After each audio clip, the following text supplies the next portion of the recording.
Tema de hoje, vida devocional. E este tema ele vai ser revisitado ao longo dos cultos de oração deste mês. Eu não sei se você se recorda, mas quando nós iniciamos o ano de 2024, nós iniciamos debaixo de uma palavra. O texto de 2 Pedro, capítulo 1, versos de 5 a 8. Para trazer à memória o seu coração, eu vou fazer a leitura novamente daquele texto. E você vai observar que eu fiz questão de deixar em destaque essa expressão, ou a ideia, o apelo a uma vida devocional que aparece no texto sagrado. O texto diz assim: Deus, com seu poder divino, nos concede tudo de que necessitamos, e aí vem, uma vida de devoção, pelo conhecimento completo daquele que nos chamou para si por meio de sua glória e excelência. E por causa de sua glória e excelência, Ele nos deu grandes e preciosas promessas.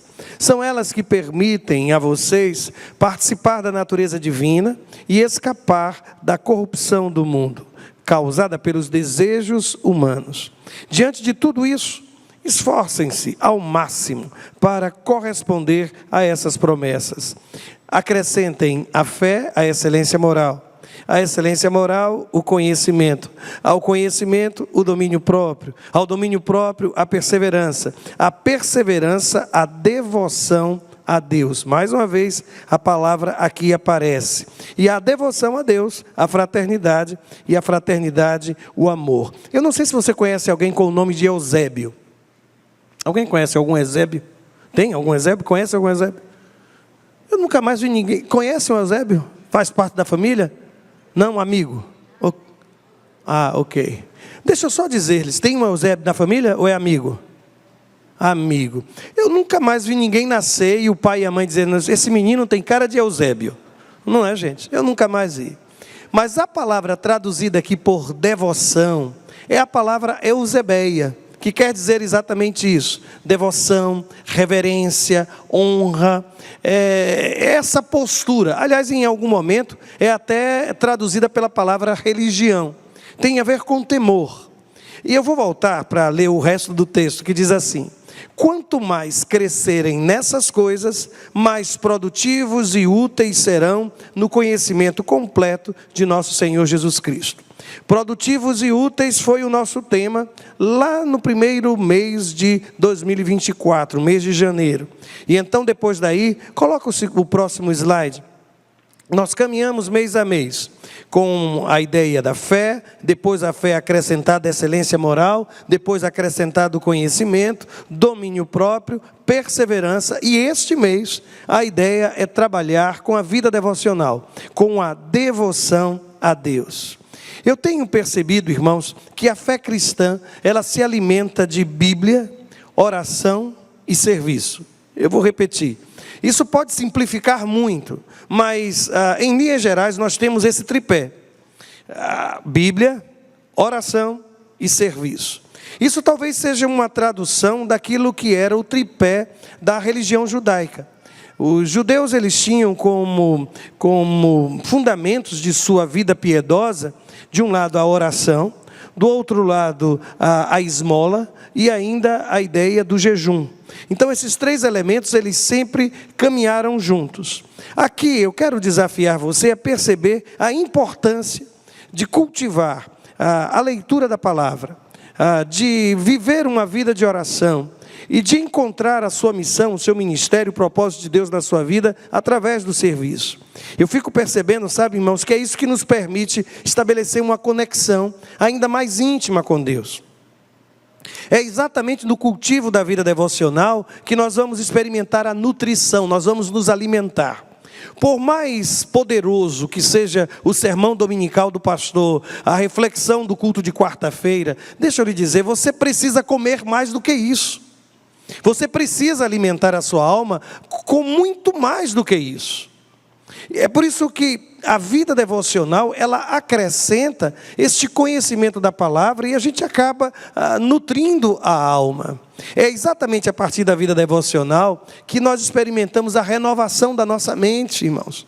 À medida que vamos lendo, muitas coisas vão sendo trabalhadas da parte de Deus na minha vida. É a partir de uma vida devocional que nós experimentamos o crescimento, que nós experimentamos a consolação do Espírito Santo de Deus, que nós nos sentimos fortalecidos.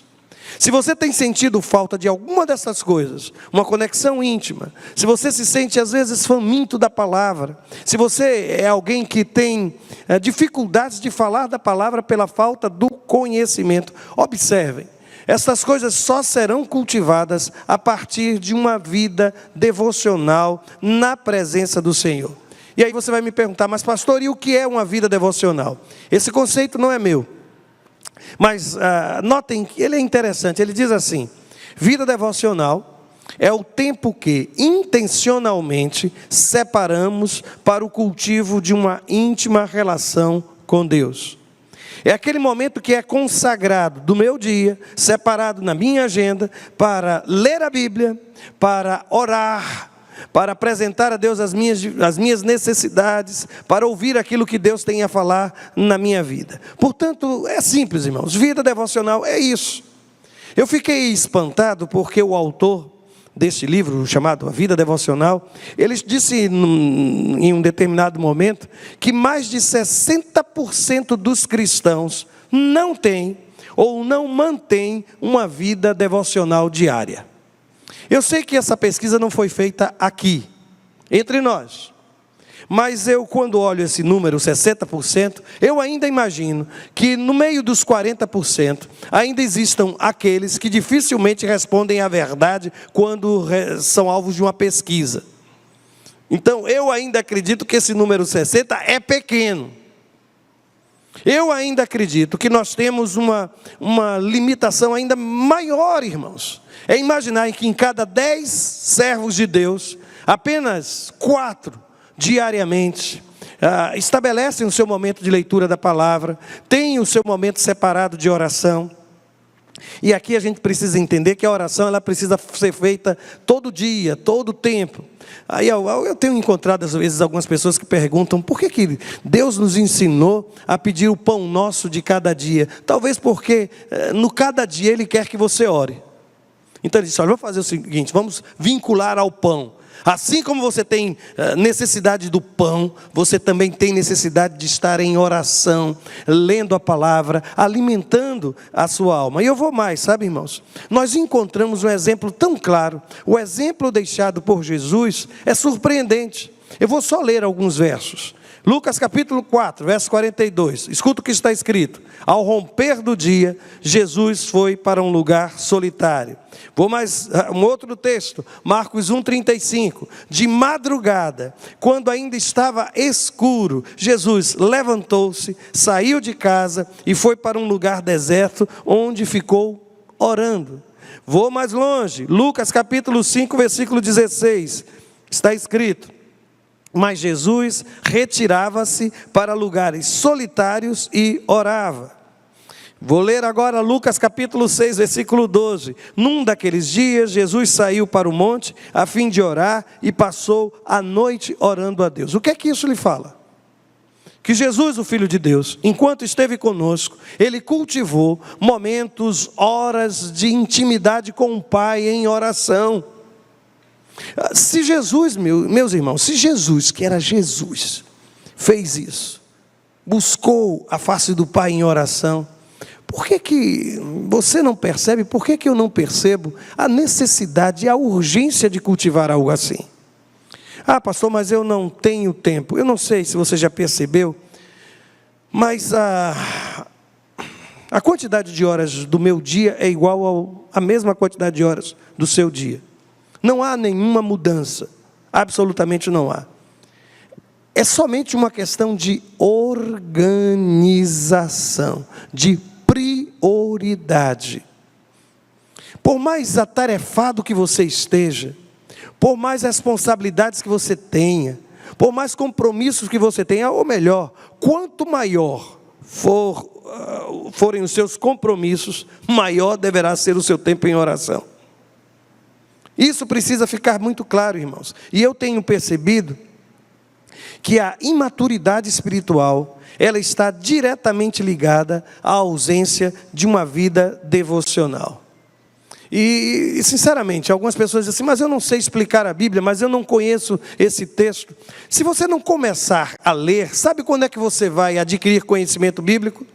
Nunca. Vem ao culto, sequer participa de uma escola bíblica dominical, volta para casa, fecha sua Bíblia, e novamente vai fazê-lo num outro domingo ou numa noite de quarta-feira. Eu quero insistir com você.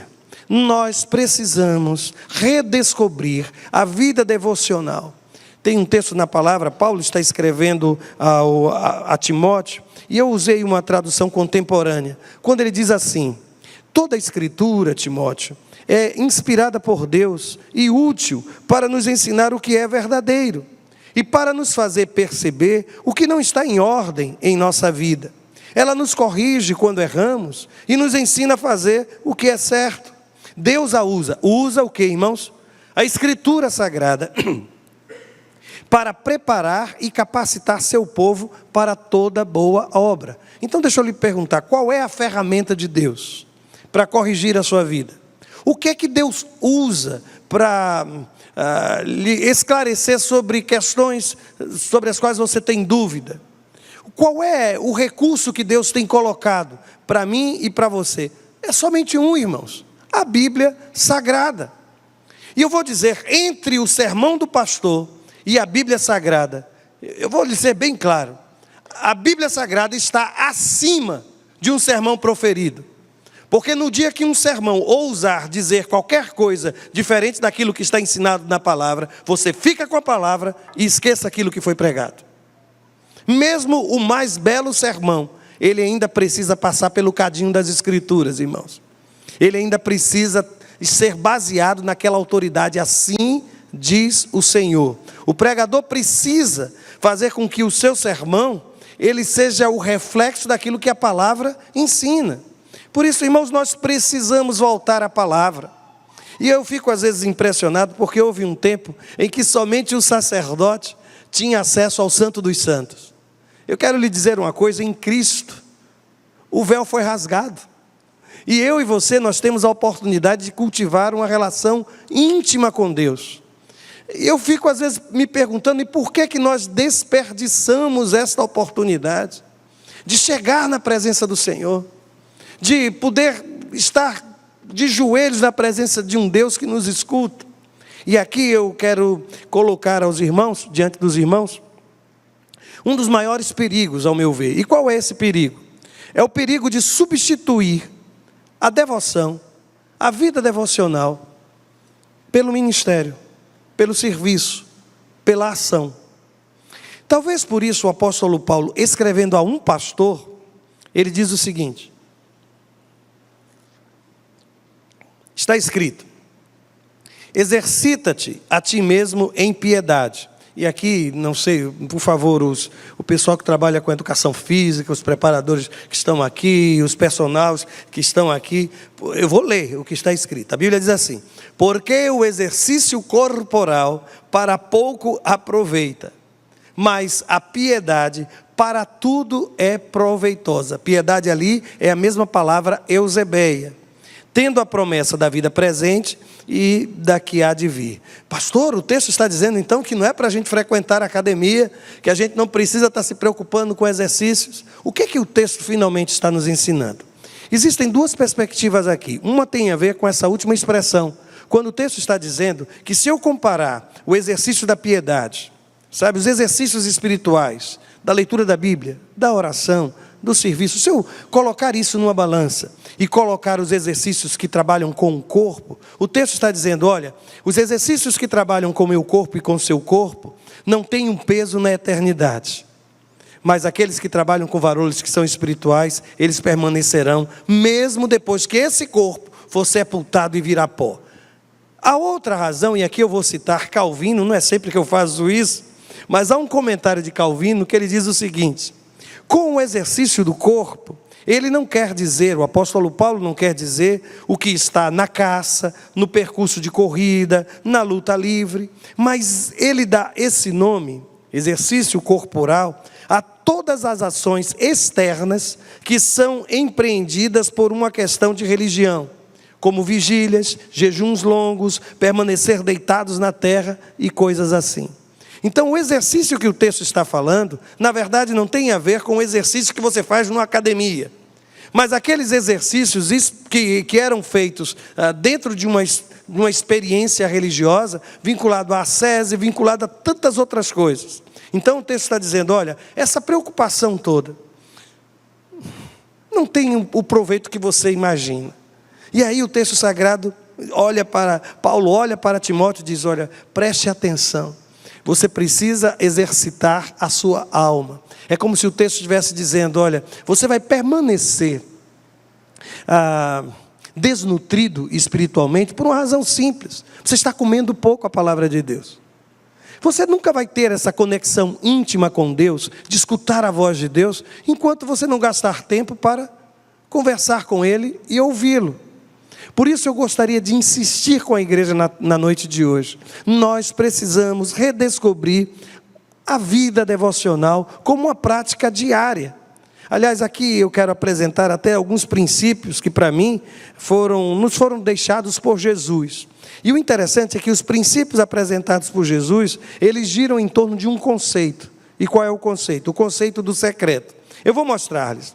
Por exemplo, quando ele vai falar sobre oração, sobre jejum, sobre esmola, é como se ele estivesse dizendo, olha, na sua relação com Deus, oração, na sua relação com você mesmo, o jejum, na relação com o outro, esmola. As 3 direções estão aqui contempladas.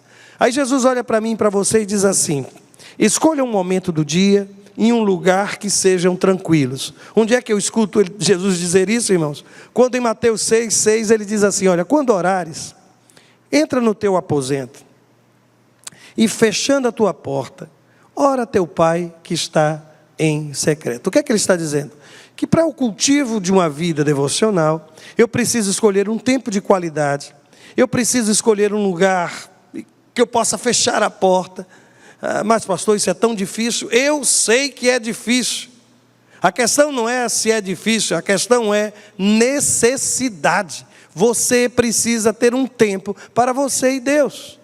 Naquele momento, você não deve ser perturbado por coisa alguma. Celular tem que estar desligado, TV tem que estar desligada, computador tem que estar fechado, a TV tem que estar desligada. E você tem que estar na presença de Deus. Entra, procura um lugar, entra, fecha a tua porta. E ali você vai ter o seu momento de oração diante de Deus. Se não for bastante, observe. Quando ele vai falar da esmola, ele chega a dizer, olha, que a tua mão direita não veja o que faz a outra mão. Lembram-se disso? Aí ele vai dizer, é como se Jesus estivesse dizendo a mim e a você, se afaste dos holofotes. Eles costumam nos desviar de um propósito puro. Em que momento eu acredito que Jesus está dizendo isso? Quando em Mateus 5,4 ele vai dizer assim, para que a tua esmola seja dada em secreto, e teu Pai que vê em secreto, Ele mesmo te recompensará publicamente. A referência aqui está errada, viu? Depois vocês consertam aí. Até para, diz o texto sagrado, para o dar esmola, eu preciso fazer isso de uma forma no secreto, irmãos. No secreto. Ninguém vive uma vida devocional para depois transpirar santidade e espiritualidade para com os outros. O fato de você cultivar a sua vida espiritual diante de Deus e ser uma pessoa liberal, capaz de ajudar, isso não é sobre você, mas o Deus que vive na sua vida e habita na sua alma. E vou mais longe, irmãos, eu insisto que Jesus, quando ele também vai trabalhar com a piedade, é como se Jesus me dissesse, olha, Roberto, existem 2 tipos de piedade.